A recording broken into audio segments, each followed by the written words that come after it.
Hello guys, dahil birthday ko ngayon. Good morning everyone.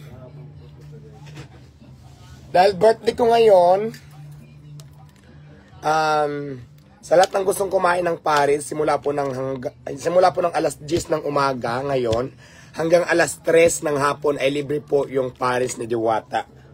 So kaya kung nandito ka lang malapit at gusto mong kumain ng Paris, mamayang alas 10 hanggang alas 3 ay libre po yung Paris natin. Kaya punta na kayong gusto nyo matikman yung Paris ko. So ayan, libre lang po yan. Dahil syempre, pasasalamat ko na din sa inyo, sa mga customers ko, sa mga supporters ko.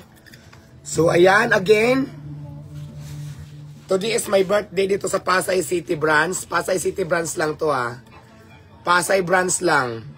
So libre po yung Paris natin mamaya 10 hanggang 3 ng hapon. Kaya pumunta na kayo dito. Good morning everyone. Okay?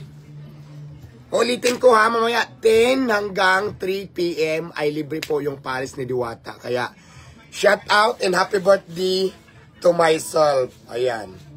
Ang wish ko po ngayon ay more parisan. Sana ma-expand pa and more success sa business. Kaya God bless po sa ating lahat. Ayan, see you. Magkita-kita tayo dito. Simula po ng 10 hanggang 3 ay libre po yung Paris natin. Malay mo magpalaro pa tayo, makasali pa kayo mamaya. So yun lang, ingat and good morning. God bless you all.